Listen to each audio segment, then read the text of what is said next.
இப்போ நீங்கள் வந்து ஒரு எச்ச பையில பார்ப்பீங்க. இவன் பேர் தான் வந்து சிஎன் ராமமூர்த்தி. இவன் என்ன சொல்கிறான்னா, எல்லா மீட்டிங்லையும் பார்த்தோன்னா அன்புமணியும் ராமதாஸ் அவர்களையும் வந்து தப்பாக பேசிக்கிட்டே இருப்பான். இவன் திமுக ஆட்சி அமைந்த பிறகு கிட்டத்தட்ட 4 வருடம் முடிஞ்சு இப்போ 5 வருஷம் போய்கிட்டு இருக்கு.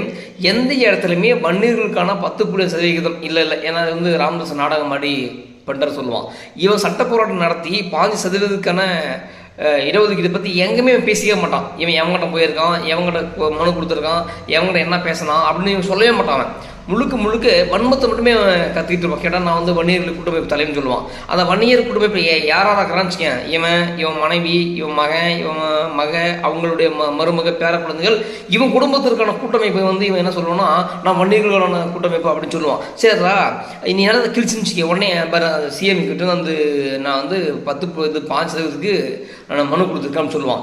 டேய், ஃபோட்டோ வந்து யாரும் எடுத்துடலாம்டா அப்படின்னு சொல்லி ஃபோட்டோ எடுத்தாலும். ஆனால் அந்த ஃபோட்டோ எடுத்து முன்னாடி எல்லாத்தையும் சொல்லியிருப்பா சிஎம், ஏண்டா நீ எல்லாம் ஒரு ஆளு மயிறு, நீ வந்து 5% கேட்டால் கொடுத்துட மாட்டா, ஏண்டா ராமதாஸும் ஒரு பெரிய ஆள், நீ எதிர்கட்சி இன்னும் 5 எம்எல்ஏ வெற்றி பெற்றுக்கிறாரு, அவர் பின்னாடி வண்டி சம்மந்தமே இருக்குது, அவர்கிட்டே தான் தரல, நீ எல்லாம் ஒரு ஆளு மயிறு, நீ வந்து கொடுத்துட மாட்டா எச்சப்பாயிலே, இனிமேல் உள்ளுக்கு வந்து சிறுப்புகள் அடிப்பேன் அப்படின்னு திட்டிருக்கலாம்.